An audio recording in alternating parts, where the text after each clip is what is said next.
and welcome to my show Indus Cuisine, and I'm your chef Basim Akhund. We're back with a new episode from the heart of Pakistan. Today's recipe is very interesting, and this recipe is basically one of the most authentic recipes you could find in Pakistan.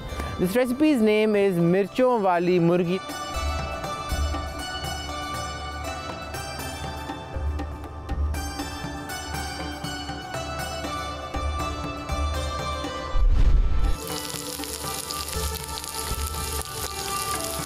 Now you might be thinking that what is this chef saying completely, but let me just tell you one thing. This name is in our Urdu language. Now Urdu language has names which are very long, but if you translate it into English, it means spicy chicken. So now as you can see, it's so funny that we have a name which describes it really well. Mirchon Wala Salan means that Mirche is basically the name for red chilies or green chilies, and Murgi is basically what we call chicken in English.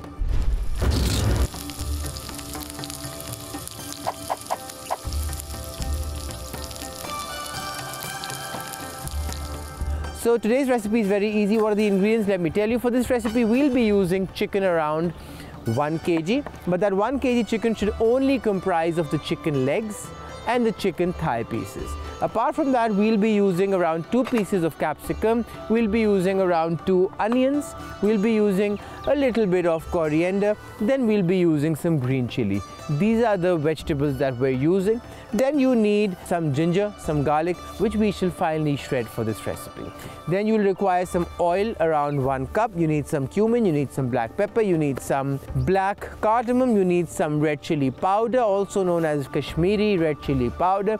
You need some cinnamon sticks, you need some coriander powder, cumin powder, some turmeric powder, salt to taste. You'll be requiring some dried red chilies. If you can find the round ones, that's good. If you can't find the round ones, you can use some other. Then you'll be needing some cloves. These are all the ingredients you will be needing for this recipe, and most of these ingredients are easily accessible in the market. If you do not want to cook this recipe with, you could say, chicken, you can also use lamb meat. And I know that people love and appreciate lamb, but for this recipe, when you're using lamb, remember you need to cook lamb in the pressure cooker for at least 20 minutes. And if you do not have a pressure cooker, you can cook the lamb for, let's say, around 45 minutes without the pressure cooker. So let's begin with this recipe. It's very easy, it's very convenient, you could say. And for this recipe, what I'll do first is I'll take a wok and I shall place it on the stove over here. The wok goes on the stove, the heat goes completely full, and I shall now add around, let's say, only 2 cups of water. What I'll do is I'll boil the chicken on high heat for 5 minutes. And when I give it a lid. Now you might be thinking only 2 cups of water for so much of chicken. Why? Because we will shallow boil it and we shall give it a lid, so it will be steamed as we boil it. Okay, we take the cling wrap off and we'll keep the pieces of chicken over here. What I want to do for this is that only for the leg pieces, I'll just make these cuts, which I'll put 1 each on every side. That's about it. Slowly and gradually. And it's done. Now what I'll do is I shall add all of this chicken in the water. So we'll just place the chicken in the water, and once the water comes to boil, then you shall count 5 to 6 minutes. I need to rinse my hands because before touching the pan, I'd like to get away from all the cross-contamination that can happen with raw meat. So I've placed the chicken in the water, which is basically boiling. I've changed the chopping board. Why? Because we need a green chopping board, which is for the herbs, or you could say the vegetables. Now what I'll do is I'll just pick up a little bit of ginger and I shall take 2 slices, and the one which is thick, I shall just make it a little more thin. Place it in the wok. What I'll do now is I'll take 1 black cardamom, I'll just push it with the knife like this, break it just a bit, open it and place it in the water. Now reduce the heat over here, take a piece of garlic, keep it here, just cut it into 2 and place it in the water. This goes in. Now what I'll do is I shall just mix it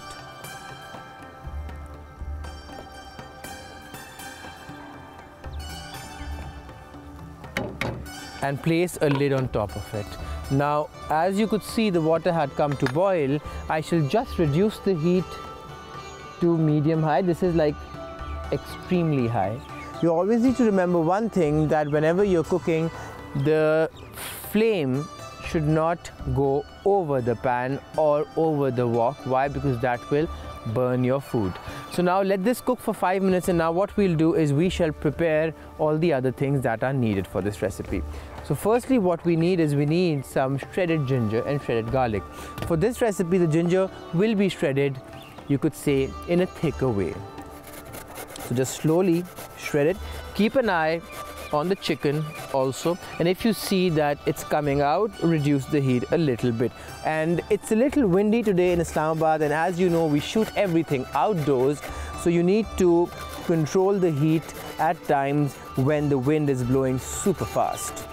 And today it's a little too windy, and it was so, you could say, pleasant yesterday. Why? Because when we were shooting for Indus Cuisine, there was a hailstorm, and after the hailstorm, which is basically in April, which is not expected, the weather got really good. But you need to remember one thing, that if a hailstorm comes in the summers, and you could say it's summers almost in Pakistan, that means that there is serious global warming, and people do not realize one thing, that global warming is not good news. We say that, oh, the winters are going longer and the summers are shorter, or it depends in which country you're living or which side of the globe you're living on. Trust me, when the weather changes, when your winters get longer or your summers get shorter, we are in serious trouble. Now, the reason behind that is that people or countries which are agriculture based, they rely on the 4 seasons. But if the seasons start shifting or their periods start delaying or extending, what happens is that the crop is damaged. And when I say crop is damaged, it means that the whole crop will be ruined. Why? Because at times, for example, a mango or a wheat field requires 4 months of being under the sun, and if it doesn't get 4 months and it gets like, let's say, 3 months or even 3.5 months, the crop will be damaged and you won't get the best product, and what will happen is food scarcity. So as human beings, it's our responsibility to be very careful and to try reducing the load we're putting on Mother Earth, because once we reduce the load we're putting on Mother Earth, then only you shall get a healthy life. Why? Because everything is limited in life. The rule of Mother Earth or planet Earth is, whenever you start putting too much of burden, there is a calamity, and then you press the restart button and everything goes away. That's what happened to the dinosaurs, and I hope that doesn't happen to us. For that, you need to be very careful, and you need to start utilizing all the resources around you in a very, you could say, nice manner or in a very limited manner, and stop splurging. So the ginger and garlic is done. I'll just move it on the side. You can see the quantity for this recipe. You do need all of this. Why? Because this is where the flavor will come from. Now what I need is I need some onion. What I'll do basically is I shall just finely slice these onions, and then what I'll do is I shall fry them until they are light brown. So what I'm doing right now is I'm taking off the root. Why? Because the root holds the onion together, and when you do not have the root, the onion will slice perfectly, and that is what we need. So what I'll do is I shall just cut the onion into half, and I shall finely slice it now.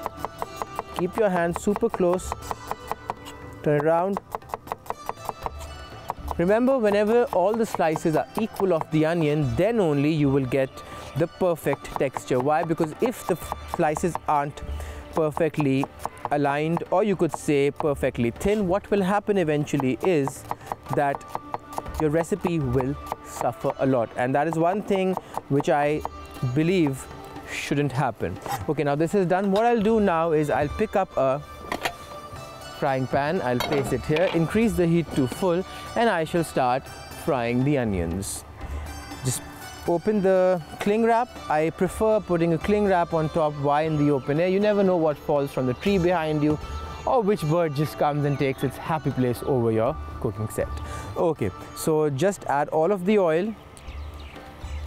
We add 1 cup in this. This recipe does require a lot of oil, and then I shall just transfer all the onions into it. Just take the pan on the side and transfer all the onions.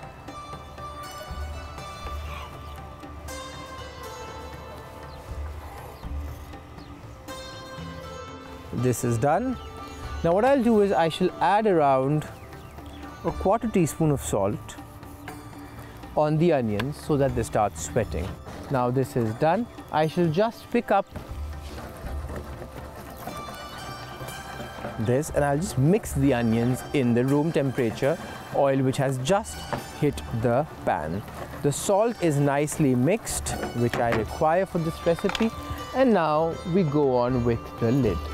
It's almost been 5 to 6 minutes and the chicken is done. What I'll do is I shall just take it off the heat and I'll save the water. Why? Because it has all the flavor. We'll just go for a short break, and once we're back I'll let you know what to do.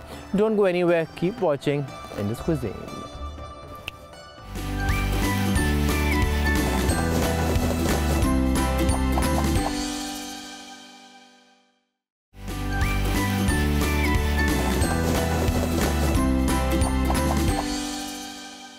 Welcome back. You're watching Indus Cuisine and I'm your chef Basim Akhund. During the break I just literally waited for you, and the only thing I did was I took the chicken out. It's completely cooked, and as you can see this nice broth over here, I saved this also. On the other hand, the onions are nicely cooked. They're not too brown, they're not too translucent. This is the texture I required. And now what I'll do is I shall just add the garlic and the ginger. I'm just passing the knife a few times in front of you, and we shall transfer all of this over here. Now as you can see, this is all room temperature. This will bring down the temperature of the oil, which means that the onions will basically slow down when they are cooking.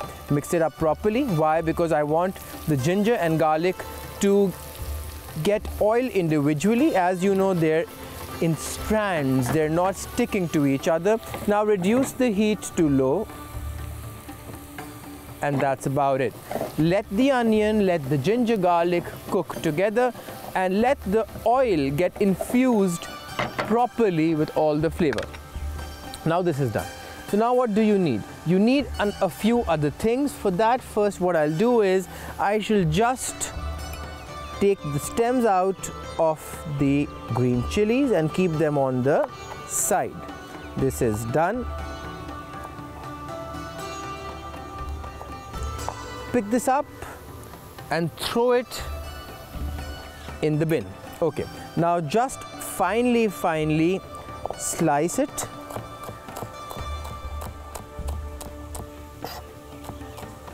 And then what we shall do is fry all the green chilies in the oil in front of us. Now this will give the oil a nice aroma, and that is what we desire. Pick it up, transfer it here, and now mix it up.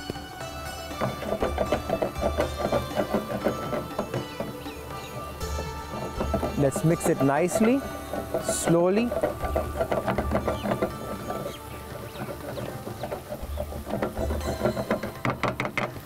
We need to control the heat, remember that. Okay, now what do you need? You need some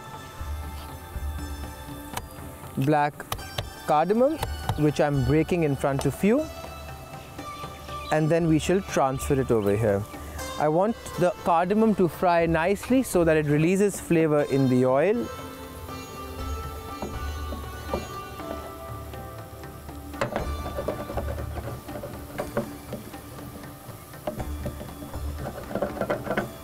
And this is done. So now what do we need? We need to continue with the recipe. We will keep this on the side and we shall pick up the capsicum. What I need for this recipe is the capsicum needs to be cut in cubes. So I'll just take the outer part out. Remember, the seeds must not be added. Why? Because if the seed is added, you will ruin the whole flavor. The seeds are very powerful. They dominate all the other flavors, and that is why you need to keep it out of way. This goes out in the bin. Okay, now what I'll do is cut it from here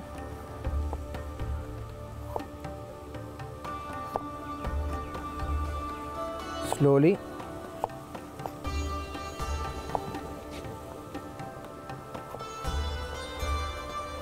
And then add everything into the pan. And as I said, always take the white part out wherever you see it, or the seeds. Why? Because the seeds will dominate all the other flavors. Now what I'll do is I shall not add all of the capsicum right now because it's going to get really soft. I'll just add, let's say, 25% of it so that it gives a nice flavor in the oil. As I've told you, you need to do it step by step. Okay, so I'll just pick up a plate from the back and I'll place it over here and transfer all the capsicum into this. It goes over here. What I'll do now is I shall start mixing everything up.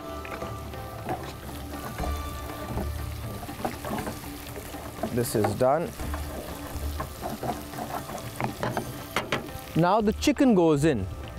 Why? Because the oil is up, and when the chicken will be cooked in it, it will release a nice flavor.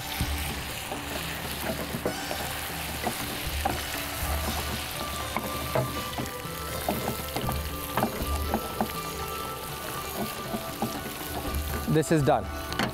Shake it up, reduce the heat to, let's say, medium low, place a lid on top, and done. Now we need to add a few ingredients. First, the black pepper goes on the board. Spread it out, don't let it pile up, and start breaking it with the same ramekin. I want to break a few pieces of the black pepper so that the flavor is fairly released in. Not all of them, but just a few pieces. This is done. Gather it around and transfer everything inside. It goes here, here, and here. Wherever you see the oil, which I call pockets of oil, transfer it there so that it gets a chance of frying. Now what I'll do with this recipe is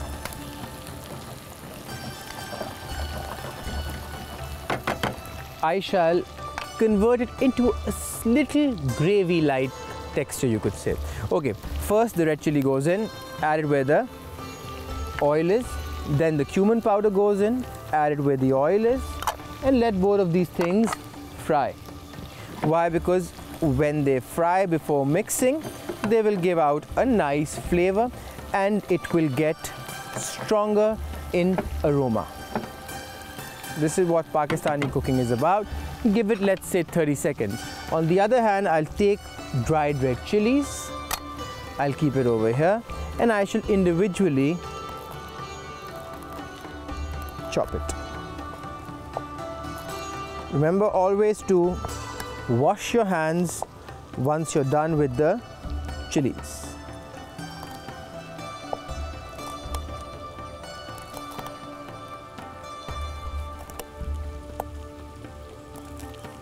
This is done. Scoop it up and transfer it. Now I shall mix everything so that chicken gets the red chili,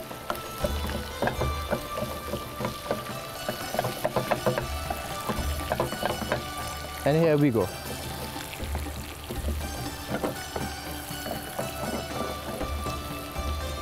This is done. Okay, now what do we need?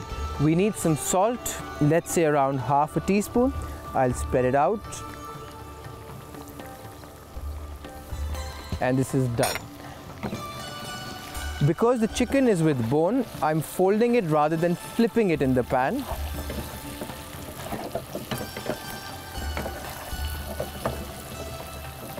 And this is done.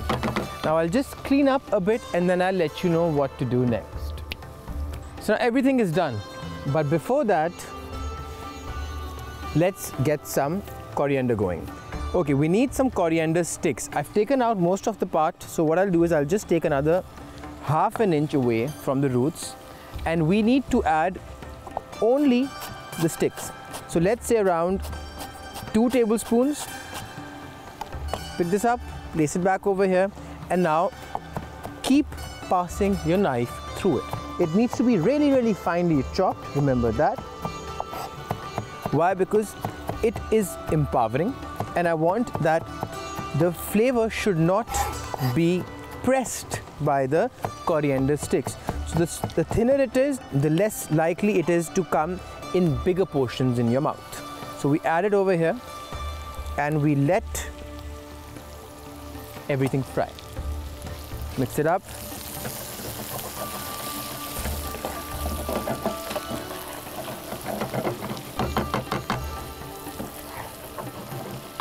And now on high heat, let's add some chicken broth. This is all the flavor. I'll add a scoop.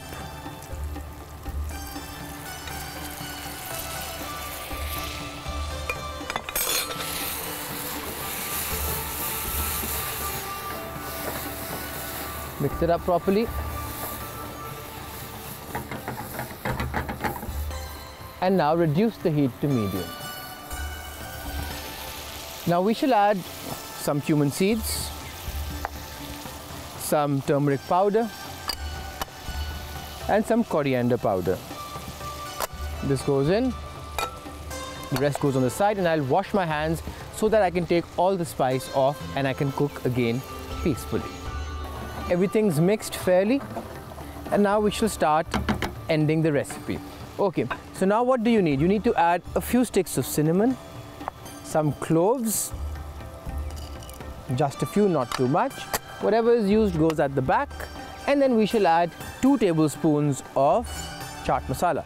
Now chaat masala is something which you'll find in the market. This brings the recipe a nice, you could say not a spicy flavor, but a very sweet and sour flavor, a tangy flavor, which basically increases the zing, you could say, in the food. But it's not used in every recipe, only a few recipes uses chaat masala. And basically chaat masala is 70% of dried mango powder. So when mangoes dry down in the mango season, you make mango powder, and this is how this recipe basically comes to be.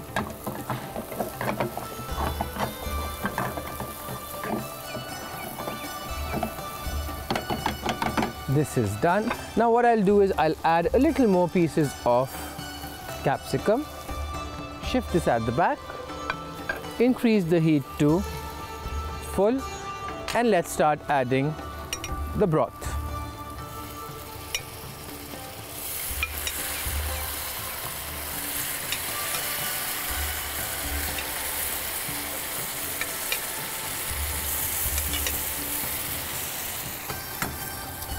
And it's done. So now what I'll do is I shall reduce the broth by not too much, but let's say around 40%, and then I'll show you the final look of the recipe. So when I'm done, I'll let you know what to do next or how to serve it. Don't go anywhere, keep watching Indus Cuisine.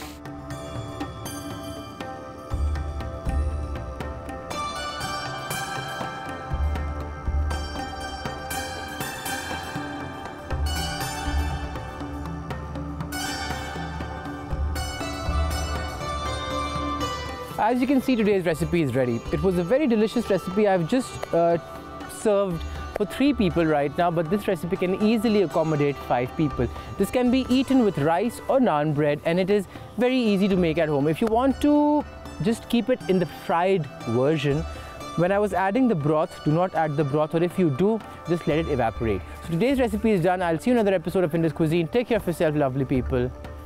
Bye-bye.